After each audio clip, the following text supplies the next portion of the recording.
Bonjour, je suis ravi de vous retrouver dans le showroom du collectionneur moderne. Alors aujourd'hui on change un petit peu de format dans tous les sens du terme avec cette œuvre de William Guy, mais le principe reste le même. Je vous invite à observer cette œuvre pendant une quinzaine de secondes et répondre aux trois questions. Quel est le sujet représenté? Quelle est la technique employée? Et quelles pouvaient bien être les intentions de l'artiste? Et je vous retrouve juste après pour en discuter.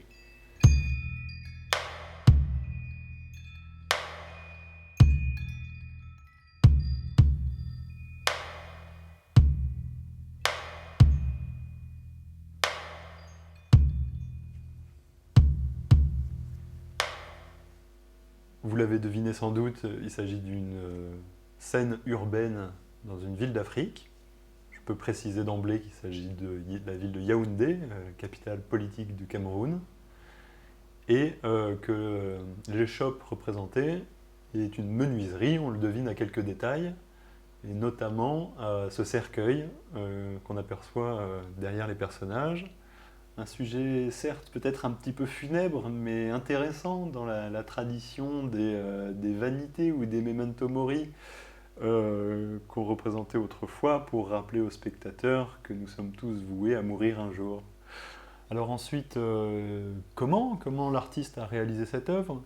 On devine, du fait de ces jonctions parfois irréalistes, qu'il s'agit d'un collage de différentes feuilles de format A3 sur lequel l'artiste a édité une photographie en tirage offset. Et du fait de ces rayures, de ces déchirures, ou encore de ces coulures de colle là, en partie supérieure, on devine que c'est une œuvre qui a une histoire. Alors, cette série s'intitule Ancienne pharmacie Mendong et elle représente une rue dans laquelle William Guy a séjourné pendant un an lors d'un voyage au Cameroun.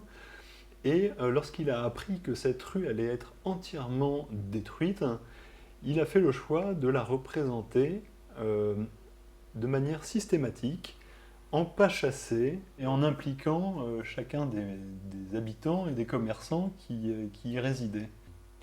Et pour cette série, comme dans chacun de ses travaux d'ailleurs, William Guy s'interroge sur le choix du sujet, la partialité du photographe dans le choix de son cadrage, d'une technique de diffusion.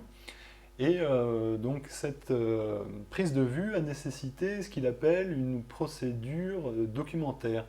Il met en œuvre un protocole relationnel, puisque tout ça se fait en discussion avec les sujets qu'il photographie, qui, assemblés, forment une image qui n'existe pas dans la réalité, qui est une fabrication de l'artiste, et qui en plus n'existe plus du fait de la destruction de cette rue.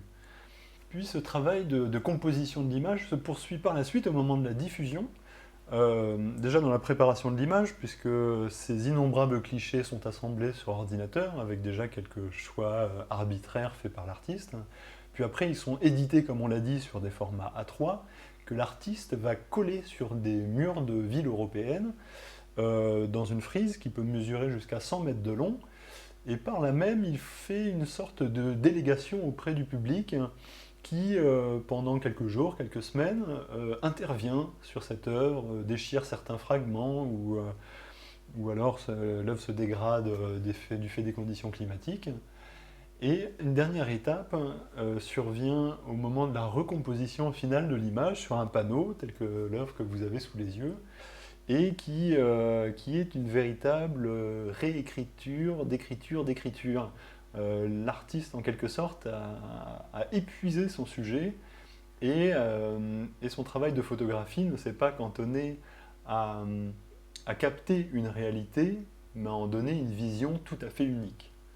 Donc je trouve cette démarche absolument passionnante et tout à fait légitime à être appelée, oui, de l'art urbain, peut-être assez différent de ce qu'on entend par le graffiti et le street art, mais un véritable art urbain qui peut être approché du travail de notre doyen national de l'art urbain, Ernest Pignon-Ernest, qui ne produit des œuvres que avec une vocation très précise pour une implantation dans un lieu géographique particulier. On peut également penser à la manière qu'a eu l'autre photographe collagiste qui est JR, quand il a photographié les habitants de Montfermeil et qu'il a affiché leurs portraits dans les rues de Paris pour créer voilà, un dialogue entre différents espaces urbains. Parce que c'est bien ce qui est à l'œuvre dans ce travail, quand il est affiché dans le métro madrilène ou dans les rues d'Arles, en fait, il instaure un dialogue entre un urbanisme précaire,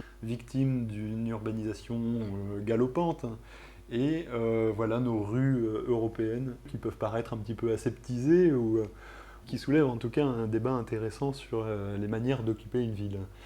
En tout cas, le résultat est passionnant tant dans son motif que dans la démarche et la justification de chacune de ces étapes et qui relève parfaitement du coup ce défi de la transposition dans un cadre d'une œuvre qui vient de la rue.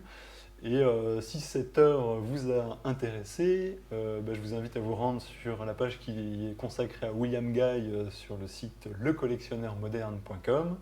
Alors, William n'est pas véritablement adepte de la communication digitale, mais n'hésitez pas à vous inscrire à notre newsletter et nous partagerons bien sûr les actualités de cet artiste passionnant.